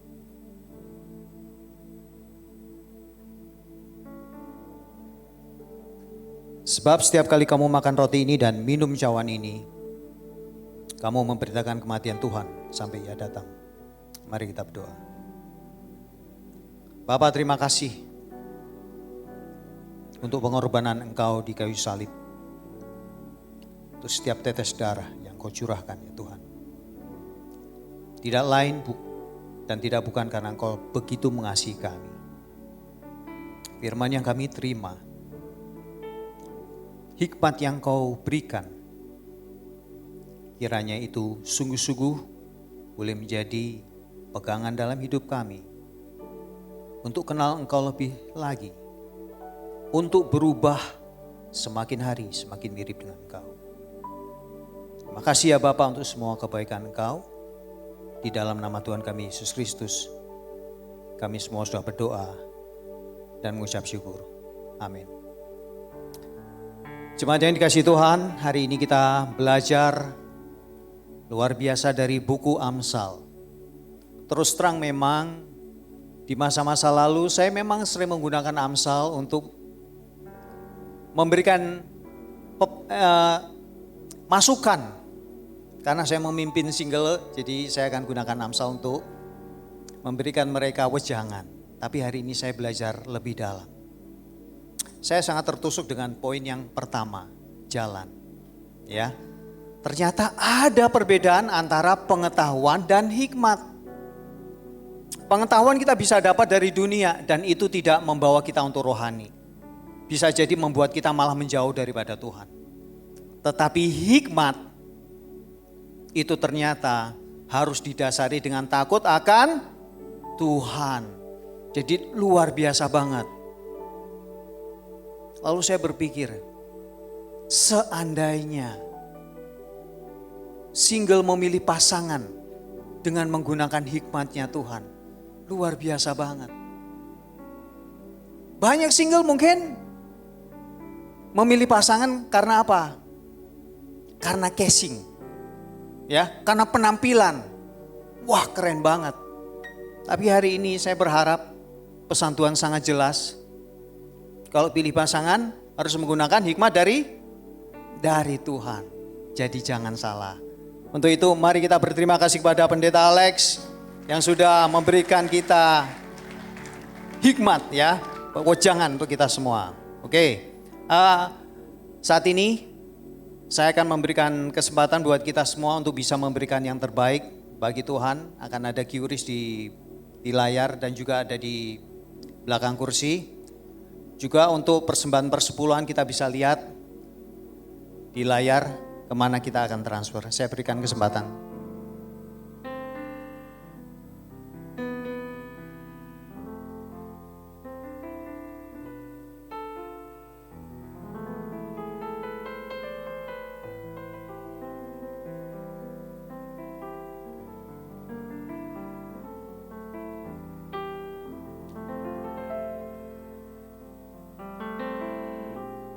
Baik, pengumuman berikutnya ialah kita akan ada kelas parenting, ya, berjudul Creating a Healthy Emotional Climate in the Home, ya, pada hari Minggu tanggal 10 Agustus jam 1.30 di ruangan ini, ya. Kita berharap para orang tua, ya, yang sudah memiliki anak, mari kita datang, mari kita belajar. Karena kelas ini sangat-sangat penting buat kita untuk mendidik anak-anak kita hidup takut akan Tuhan.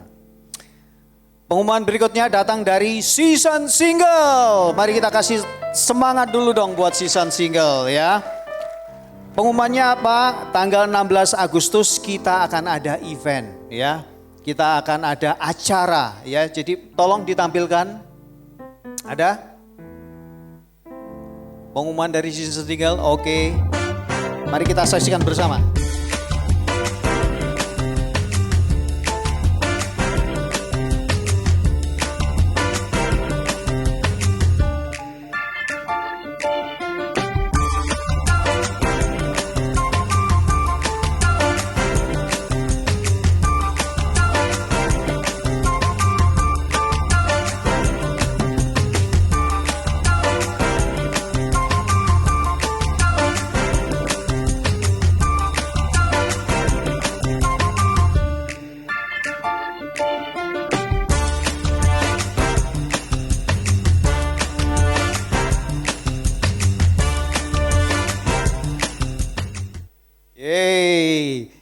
Acaranya akan seperti apa? Kita akan menyanyi, ya, menyambut kemerdekaan, juga untuk kita bisa dekat satu dengan yang lain.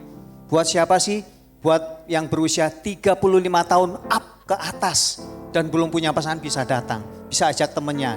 Kita happy-happy bersama. Oke? Berikutnya GKDI English Service, ya. Kita akan ada ibadah ketiga. Jadi kalau kita punya teman-teman yang lebih nyaman di dalam berbicara dalam bahasa Inggris, kita bisa ajak di ibadah ketiga, ya. Rencana tolong doakan supaya ibadah ini juga bisa membantu kita, ya, untuk memperbesar kerajaan Tuhan di bumi. Berikutnya akan ada video, ya, apresiasi teens ministry kepada para orang tua. Saya persilakan. Hari Minggu adalah hari yang paling exciting untuk kami anak-anak teens.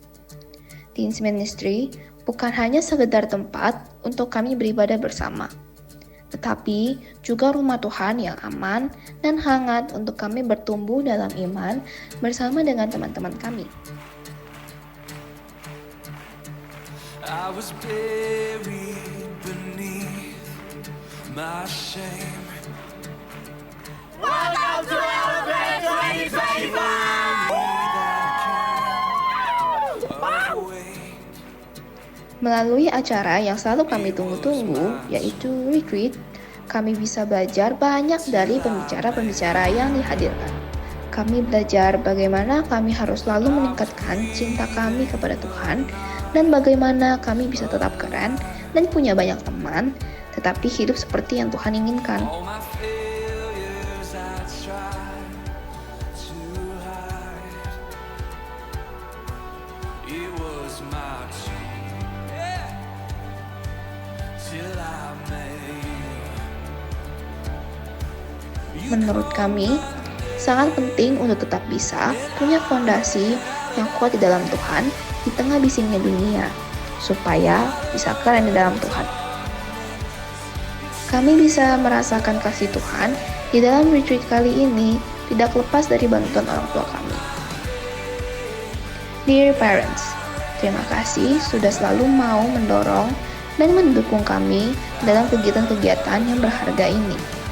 Terima kasih sudah selalu tekun dan berusaha dengan keras agar kita bisa merasakan kasih Tuhan semasa muda kami melalui firman, praise and worship, dan fellowship dengan teman-teman di dalam Tuhan. My soul. Now your freedom is all that I know. Listen, the old made new. Jesus, when I met you, oh, what it take when you call my name. Thank you for everything, parents, and we're so grateful to have you as our parents. We love you.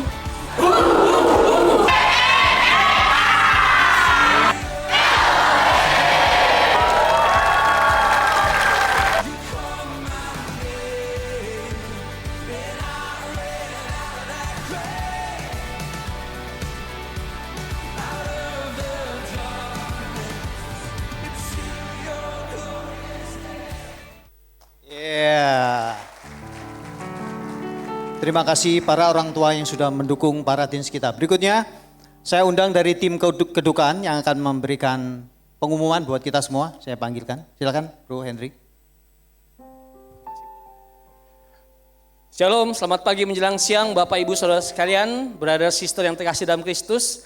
Kami dari tim pelayanan kedukaan ingin menyampaikan beberapa hal menyangkut pelayanan kedukaan. Untuk saat ini kami dari pelayanan kedukaan ingin memberikan pelayanan yang extra mile untuk meningkatkan pelayanan kami juga sebagai pelayanan yang menyenangkan hati sesama, khususnya jemaat, dan juga kami ingin memberikan yang maksimal. Untuk itu sudah beberapa perubahan yang kami jalankan, yaitu dengan adanya contact center, dan juga kita juga meningkatkan di beberapa pelayanan seperti menambah peralatan untuk ibadah pelayanan kedukaan, dan juga tentunya kita juga menambah pelayan-pelayan yang ingin memberikan pelayanan dalam bidang kedukaan. Nah, pada pagi hari ini kami juga ingin membuka kesempatan kepada Bapak Ibu, Saudara sekalian dan brother sister yang mau memberikan hati, waktu dan tenaganya untuk melayani di kedukaan. Tapi sebelumnya saya juga ingin menyampaikan, mempersilahkan pelayan kedukaan sharing dari brother kita Lisan selama melayani dari pelayan kedukaan. Silakan, Bro. Thank you. Rasanya beda dengan di rumah duka ternyata ya. Selamat siang brother sister. Perkenalkan, nama saya Lisan dari Merit Ministry Jakarta Barat. Saya merasa kita hari ini adalah orang-orang yang diberkati Tuhan lah ya. Yang setuju boleh angkat tangan. Ini udah banyak yang untuk mau jadi volunteer Bu yang tadi angkat tangan ya. Karena saya di rumah duka tidak bisa bercanda kayak gini ya. Beda. Yang serius ya. Berpulangnya seseorang ke pangkuan Bapa hari ini masih menjadi misteri ya, dan masih menjadi rahasia bagi kita semua, karena hanya Tuhan saja yang tahu. Kenapa saya berani katakan itu? Karena selama saya menjadi volunteer kedukaan,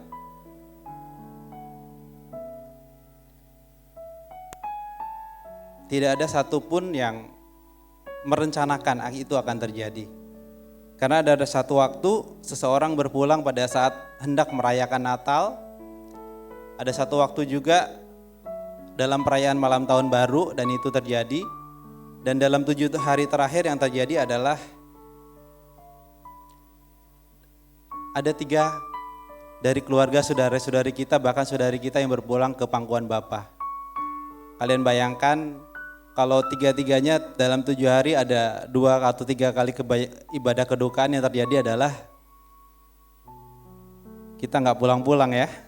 Jadi saya mengajak brother sister, saya mengetuk pintu hati kita semua untuk mau terlibat dalam pelayanan kedukaan. Dan izinkan untuk kita sama-sama bisa memuliakan Tuhan dalam condolence service. Terima kasih. Ya, terima kasih Bro Isan. Kalau brother sister, Bapak Ibu saudara sekalian melihat bahwa kita dari pelayan kedukaan, tapi kita tidak pernah berduka ya. Kita selalu bersuka cita karena melayani pelayan kedukaan. Ada amin? Amin. Oke, kami membuka pendaftaran untuk melayani di bidang kedukaan seperti yang saya sampaikan tadi. Ya, Bapak Ibu saudara sekalian yang terpanggil dan merindu untuk mau melayani, bergabung dengan bersama kami bisa men-shoot QR ini dan mengisi form yang sudah disediakan. Dan seperti kata pengkhotbah di 7 ayat 2, pergi ke rumah duka lebih baik daripada pergi ke rumah pesta. Karena di rumah dukalah kesudahan setiap manusia, hendaknya orang hidup memperhatikannya. Demikian dari kami, terima kasih, Tuhan Yesus memberkati.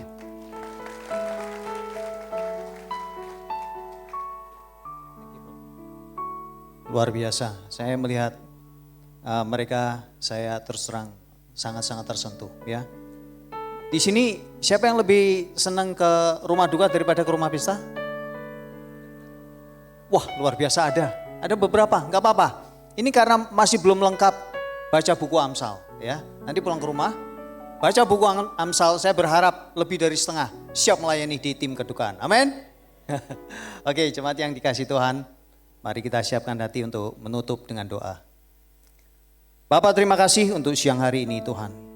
Kami bersyukur firman-Mu begitu berkuasa. Firman-Mu begitu powerful ya Tuhan. Hari ini kami belajar dari buku Amsal ya Tuhan. Buku yang memberikan kita hikmat ya Tuhan. Untuk kami boleh kenal Engkau dengan benar ya Bapa. Seringkali Tuhan kami menjalani kehidupan kami dengan menggunakan pengetahuan kami sendiri ya Tuhan. Dan waktu kami lakukan itu ya Tuhan, seringkali kami gagal ya Tuhan. Bahkan seringkali kami menjauh daripada Engkau. Tapi hari ini Tuhan, biarlah firman ini Tuhan boleh jatuh ke dalam hati kami ya Tuhan. Menjadi kekuatan di dalam hidup kami ya Tuhan. Menghadapi berbagai macam situasi di dalam kehidupan kami. Hari ini secara khusus kami juga mau berdoa untuk bangsa dan negara kami Indonesia ya. Yang kami kasih ini Tuhan. Biarlah ya Bapa Engkau memberikan hikmat takut akan Tuhan. Dari presiden sampai bawahan ya Bapa. Supaya ketika mereka memerintah ya Tuhan. Mereka sungguh-sungguh melakukannya dengan takut akan Engkau. Terima kasih ya Bapa untuk semua kebaikan Engkau. Dalam nama Tuhan kami Yesus Kristus kami semua sudah berdoa dan mengucap syukur. Amin. Mari jemaat kita bangkit berdiri untuk ibadah hari ini. Mari kita mengejar hikmat yang daripada Tuhan. Tuhan sudah sediakan jalannya. Tuhan sudah sediakan firman-Nya. Bagian kita adalah hidup di dalamnya. Karena itu semua adalah untuk kebaikan kita semua. Sama-sama mari kita bertepuk tangan.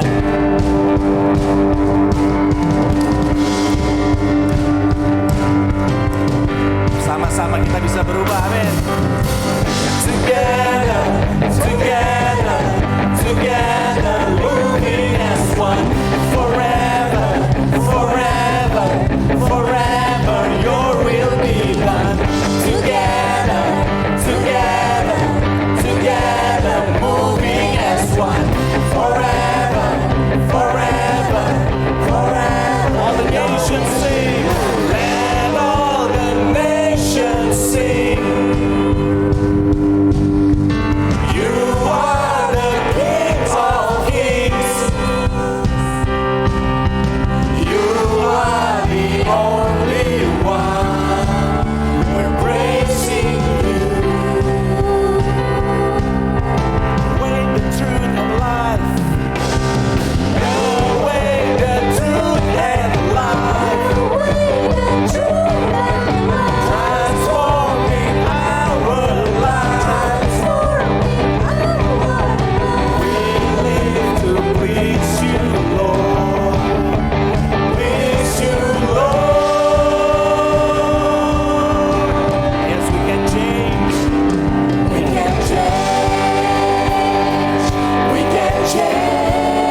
bless you all.